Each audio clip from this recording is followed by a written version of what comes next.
points on the lesson. Live in the hills, but I still get a spread. Started with a live, but I still reinvest it. Fear how I feel, then you feel it's a blessing. I just want the lesson, I just want protection. I'm up and I'm down, but they sound like progression. Farmer never plans if he waits for perfection. Finger to the down, hold it. All right, ladies and gentlemen, I hope you're having a wonderful day. Today, I want to talk about how I made $5,000 this last month doing nothing with Airbnb. So I posted this Instagram picture the other day, and I just wanted to talk about it a little bit. You know, I've been investing a lot in Airbnb stock, and that's a big part of this video here too, because not only am I going to take this passive income that I've made on Airbnb, but I'm actually just going to reinvest all of it into the stock. So the base conclusion that I got at for a lot of people here is very, very simple. If you don't want to go about taking these steps, and I'm going to share with you how I set up this Airbnb, what you need, and I just really think it's shocking nowadays how easy it is, more or less, and it's not as much work as you think, but it does require capital. I did have to buy a house. In this case, I did put a lot more money down. You could get away with a little money down. You could even get away with co-leasing or subleasing a property, and you could even co-host. There's all this stuff, but let's say you don't want to do any of that stuff. What I'm really trying to get at is that there is still an opportunity to invest in the company itself. So I own a lot of the shares. None of this is a recommendation. I'm not a financial professional, all of that. You know what it is. But I really thought I would share this. So, and I forgot to even mention, the big part about Airbnb right here, right now in this marketplace is go look at the price of homes up in the last year, over 30% in a lot of areas. And now go look at the level of rent. And this is where I think a lot of people are missing on the opportunity to own Airbnb stock as well as get into Airbnb properties. The prices of rent have hit a historic high. They've never jumped up as high as they have year over year. I believe 17%, never happened before in history. That is happening right now. The rents are even going up because of the housing supply, as well as everybody buying houses and what's happened to the price of homes. So it costs more to rent a house, and that's why as a stock play, Airbnb is just a rental play. I mean, again, it's pretty much lagging behind, but now also there is a huge demand for just anywhere to stay. And that's why having an Airbnb, setting it up, or even owning the stock, it could be beneficial. Here is the bank statements. You can see here, I had to blur out just some of the stuff from there, but this was just in the month of August, and it was actually a slow month, and there is a little bit of a delay with Airbnb payments. So what ends up happening, you don't get the money until after the guest is checked in. So these are from past guests, and now it's finally hitting here. But you can see here just from August 2nd, all the way up to the 1st of September there, it is about $7,200, and that is even paying for my manager. And this is what I mean, doing nothing. I literally have been to this house once, and I have never talked to a guest at all. So, imagine all these dates. You can see the payouts there. I was on stream. I'm streaming with you guys, making the videos. I'm doing my other real estate business. We're flipping houses, wholesaling, all of that. So this has literally just been purely passive, and this amount accounts for the fees for that manager. Only thing it doesn't account for is the $2,200 mortgage payment. So after I pay that $2,200 mortgage payment, you can see that is a net profit of $5,000. And this does account for everything else. And what I mean by that is the cleaning fees, as well as, again, the manager. So back to the Instagram picture, this is the actual house that I'm doing it on. This is the actual one I bought. We bought it a couple months ago. The average is a little different. That's one thing, is that there's good months and bad months, but usually, without a doubt, it usually just at the very least pays for itself. So in the time I've got to own this property, the mortgage has been paid for, not to mention now, an additional profit. So like I said, my plan for this, and I hope you guys can learn from it, if you see any of our long-term videos, even Airbnb IPO, I made a video wearing this shirt when we talked about it. I bought it on IPO, and we've been adding to it, especially as it's popped and dropped and all that. But my plan is to essentially take all of this money that I'm making, after I cover my mortgage, and put it all in an Airbnb stock. I really do support it. And the fact is, I think a lot of people can make money in it right now. So I'll tell you the reason why, and then we're going to pretty much hop into everything you're going to need, how to find a manager. The most important part is going to be how to pick an area, how to find the right area and get that set up. And then all the supplies you're going to need to do it. You can factor in the cost. I do have a case study. I did furnish, not this one, because this one I bought it furnished, so I was lucky with that. But one of my other Airbnbs, and I have multiple of these. I've been doing it for about probably, I'd say 4 or 5 years almost now at this point. But one of the first ones I did, it was like a 2,500 square foot house, 3-4 bedrooms, and I was able to furnish it all for about $5,000. So there is definitely startup costs. Now, getting into the number one thing, before I even talk about the first thing, we're going to talk about automation, but the real key to all of this is location, location, location. That is real estate for you. But one thing I want to make clear here is that all of you guys could get involved with this even if you do not own a property. I'm paying my manager at minimum probably $1,000 a month. They're taking a portion of my profit. So one way to really get experience, build a super nice side hustle, and it is fairly passive. I said this on stream, if a lot of you became co-hosts or you went out and started managing people's Airbnbs, you would be able to be on stream, you'd be able to trade, you'd be able to do other real estate work. Once you get this system set up, it's just all about answering and managing bookings. So it's not too hard, but there is a little bit of hospitality involved in it, and we talked about that a little bit. But the first thing you need to find before we get into automation, I know a lot of people want to do that, but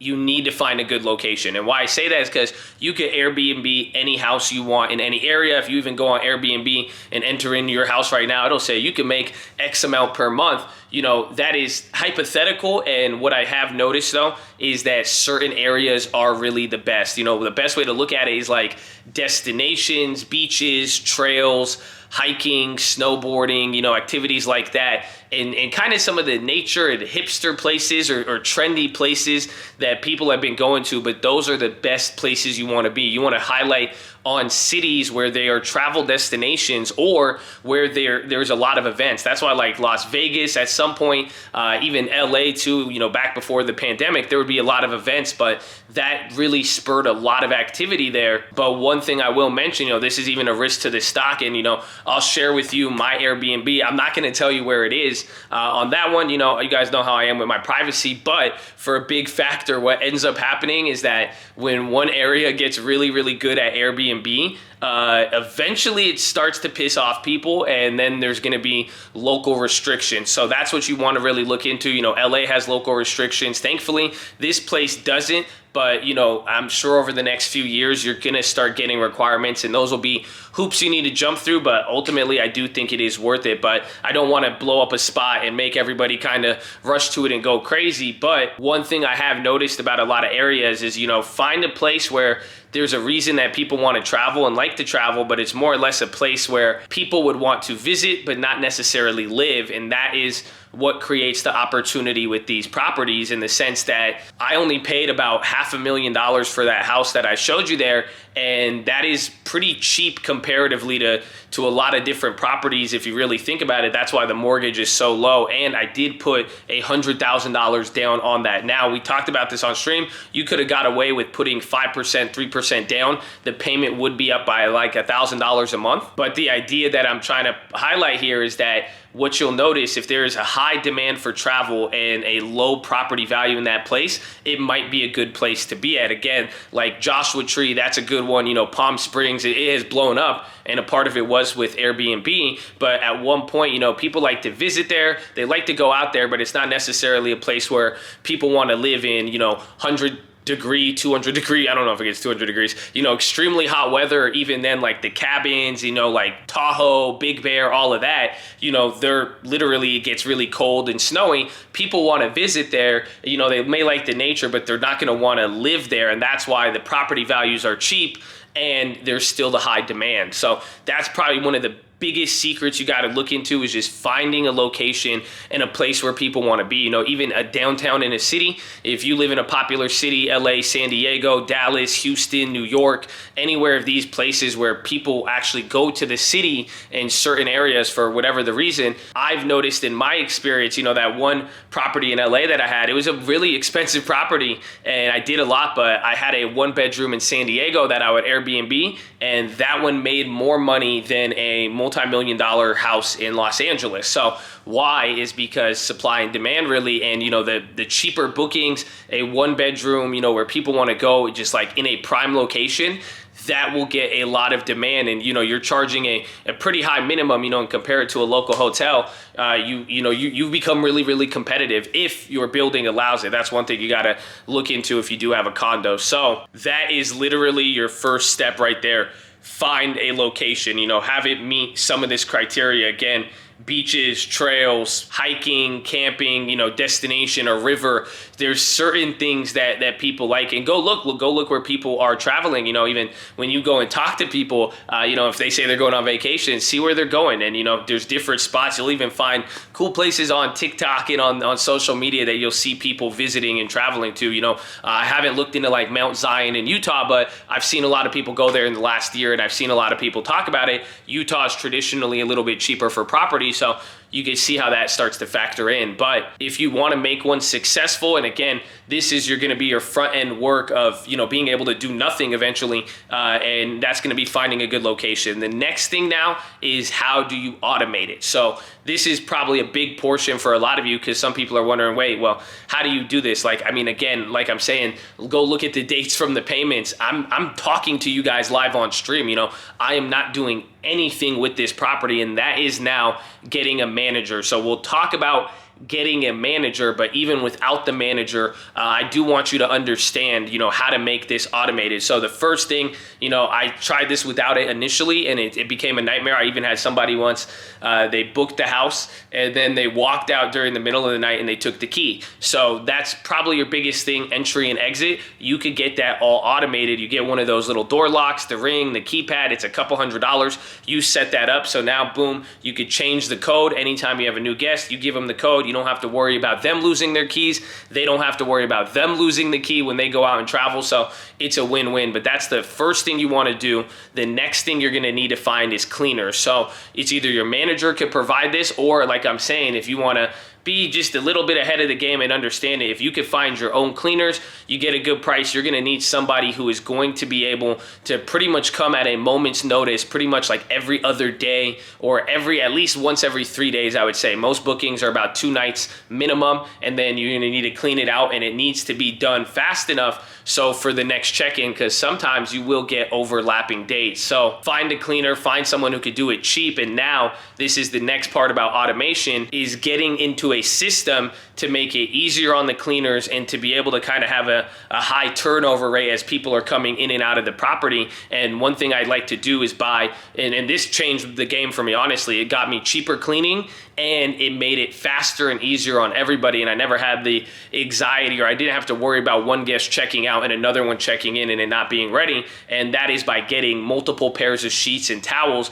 You can pretty much organize them and make sure everything is all white for hospitality. Again, you don't want none of the Target, purple and like different color. I think I have, hold on. Yeah, right here. See? So like this towel, this isn't gonna cut it. I mean, it may look decent, it may look nice, but like this is probably something you'll have at your home. But like, have you ever walked into a hotel and seen a colored, towel like this? Probably not. You want all white. Why? Because then people can see if it's clean or dirty. Imagine Airbnb, if it was, oh man, see, that's, what I'm saying. But if anything though, this is what you do when you want to get multiple sets. So even your sheets should be all white, and don't buy just one set of bed sheets. Literally go buy 3 of them. So 3 of the things to cover the bed, 3 sets of pillowcases, 3 sets of, 2 towels, 4 towels in each bathroom. Get multiple sets. And why is that once the cleaning people come in, they don't need to clean that stuff. Their job is pretty much take off the old towels, take off the old sheets, go put on the new set that is already there, and then all they got to do is clean the floor, touch up, make sure everything's good, clean the dishes, and then boom, that's what I'm saying. They could go clean it and bring it back next time. That way it's cheaper for you, easier on them, and now it's quick, and you're never going to have a delay or have to worry about, okay, this property it's not upkept to the standards. So that's pretty much it as far as automation. I will go over some of the stuff that you will need to get your Airbnb set up. But at the end of the day, think about it, like, what do you really need in a house, right? So like, think about what the nature of the business is. People are booking a short-term rental. They want to stay at your house for a couple days, a couple weeks, whatever it may be. You're getting paid for that. If the house is already clean when they get there, that's the first part. They're just going to live in the house. The next thing is just going to be about amenities and whatever else. And then they're going to leave. If there is any other problems, during the stay, again, just think about a hotel guests, how often are you going to call the front desk for, and what do you usually need, right? But chances are you're not really even going to get bothered by much. And if you have a manager, they're able to do all that. But for the most part, it's just entry and exit, all the supplies and cleaning, and then any basic follow-up through communication with the guest, or again, if you have the manager. So that is pretty much how you automate it. Once you get that set up, you are almost ready to go. And now I say almost ready is, what supplies are you going to need now? So this is all about furnishing the house, and these are going to be some of your startup costs. Think about, you go walk into an empty apartment, house, or whatever, and again, sometimes the one bedrooms are better than the bigger ones, believe it or not, but it all depends on location, and whatever you're going to do. But the house is going to need beds. You're going to need to buy beds. You could get them off Amazon, $200 a pop. That's what I did with that one property. I went to IKEA for the couches. You're going to need a couch. You're going to need a sofa. You're going to need a desk. If you have a work desk in another room or an area, you're going to need a table for people to dine on. You're going to need basic chairs, dining equipment, cups, knives, knife sets. If you have a coffee maker, that's going to be even better. Even a TV, people are going to want to watch TV. Maybe you could even put an Xbox or Apple TV or Fire TV on there with Amazon. All this little stuff where it's just a normal house. Think about what a house has when you walk in, but now you could give it or like a hotel, but you could add a little bit of stuff there. And this is now where you go above and beyond. And I didn't know this at first. This is where a manager and someone who has experience with this does really, really well, because they just know the little stuff. They'll put like little chocolates in there. They'll get like a Nutella thing. What's it called? Not the Nutella, the Keurig, the nice one, the chocolate make, the Nestle, you know what I'm talking about? They'll get like super flavored coffee things, and make it just really nice and little entertainment stuff out throughout the house. But you are going to need all of that. So you could do it pretty cheap. Again, you could get beds and bed frames off Amazon that look decent for like $100-something bucks. Even if you don't want to go out to IKEA to get a couch, I have a couch, I'll show you it. Lending Tips is the king of this. He loves OfferUp. But he got this a brand new couch that I have. It's like $100, $200, but it looks really, really nice and fancy, So you could go about it and get very, very clever with this, but you will need everything in the house. So again, and this is what I'm saying, once you do it one time, once you have beds, furniture, pillows, pillowcases, you have all of that, you have everything you need for someone to go cook in a kitchen, everything they need, internet and all that to go work, maybe an office desk, again, bathroom necessities, you're gonna need shampoo, supplies, you could throw in baby wipes if you wanna make it nice, get in a blow dryer so people can blow dry their hair, you have to really think about it, get little flower decorations throughout the house, all of that stuff. Once you get all of that, you have automated door locks, you have everything. Now, do you see what I'm saying? Where it's just like, it does start to just go on autopilot after that. So since we got everything set up on that front, the last part now is how to find a good manager and how to do it. And honestly,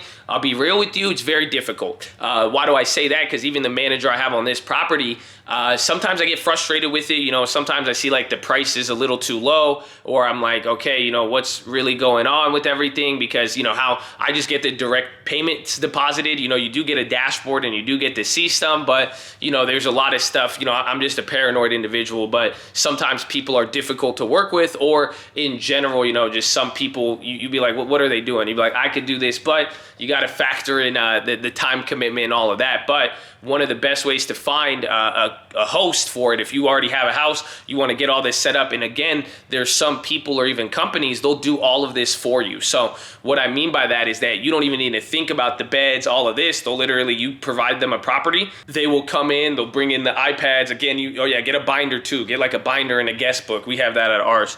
But little stuff to give people instructions on the house, the Wi-Fi codes, all that. But they'll do all of that, and then they'll just take over everything, and then you just get the payments deposited. Again, the idea here is really truly passive income. But you could find those companies, and even Airbnb has a database of co-hosts and people on the platform who are willing to do it. You could go search that through Airbnb. But then another good way is go find an Airbnb in the area that you want to do it in. Go on Airbnb and go find listings, and then go find a super host and somebody with a lot of reviews, and go look at their listings and click on them.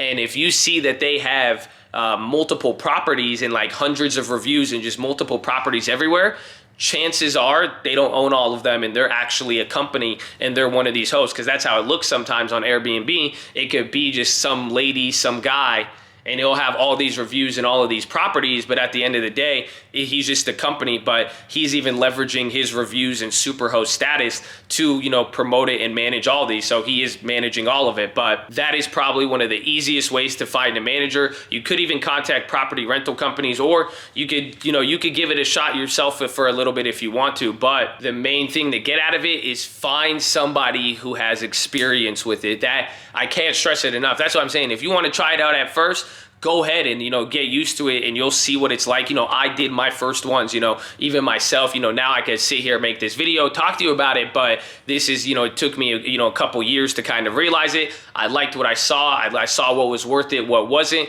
You're going to learn in the game. I mean, if you think it's easier and less work than most people think, but still a lot of competition, you're still going to have to do stuff. And, as you start to learn, there's going to be a lot of ups and downs with it. So the best thing you could do is find somebody who's already gone through that, richest man of Babylon, and trust the making of bricks to the brickmaker, jewels to the jeweler. And that's really what applies here. That's what I'm saying. You could give somebody a shot, and the average rate, I believe I'm paying around 10% right now. Some people go as high as 20%, and that's off of the top. So this isn't even off of the net. They get top of just gross bookings, but then you still got to pay the cleaners, and you still got to pay the mortgage. So that's why I'm even saying is some of you, if you want to get involved in this industry, you could start off co-hosting for people. And think about it, you're making money off top on a rental without owning it or doing anything. The homeowner is usually going to pay for all the supplies, all of that's what I did.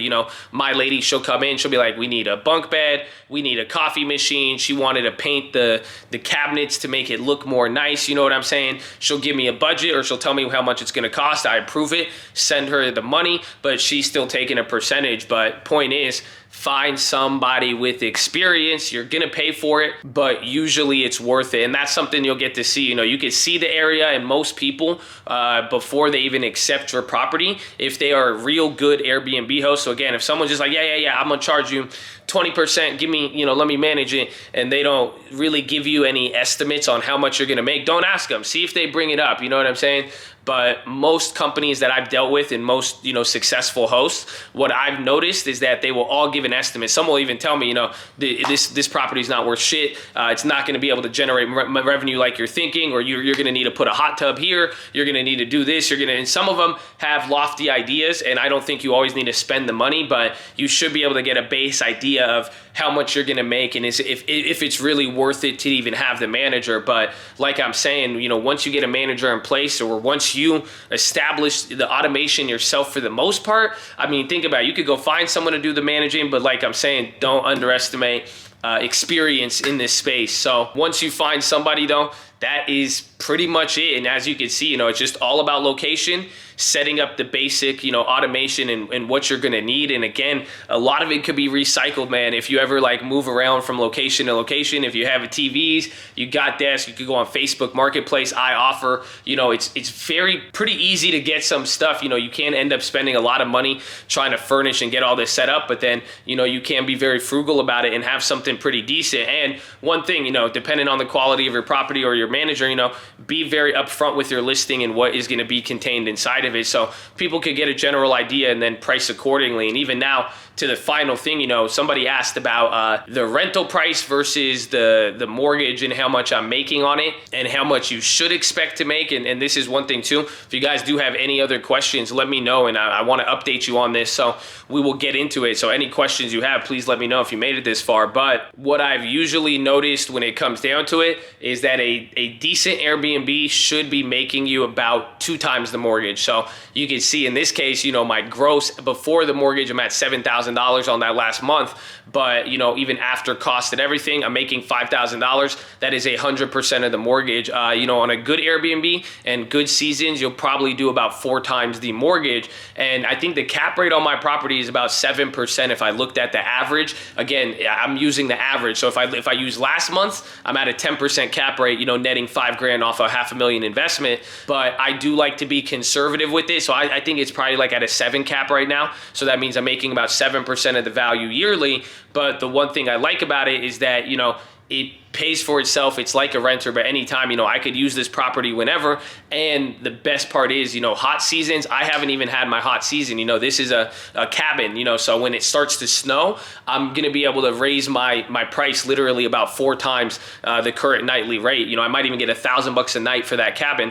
That's not uncommon. And on top of that, for nightly pricing, either your manager is going to do it, but sometimes you could guide them to raise the price. Airbnb will give you a recommendation. Usually I would go about 30% higher than that, just because Airbnb likes to, they want you to give a good experience. They want you to have a cheap property so they could attract a lot of people. So, you are at mercy to Airbnb, but for the most part, I like to go about 30% higher, but keep that up to your manager, or if you don't use the manager, try the recommended price, but if it gets booked really, really fast, you should start raising the price, because that means it was so cheap, everybody started to take it. But the point is, you should be making about double your mortgage, more or less, or even if you're going to rent and do a sublease on it, but that will vary. I've had some months, I think my worst month so far in this property was about $4,000. So that means, like, after cleaning fees, after the manager, after the mortgage, I didn't walk away with that much money on it. So it did cover the mortgage, but that was also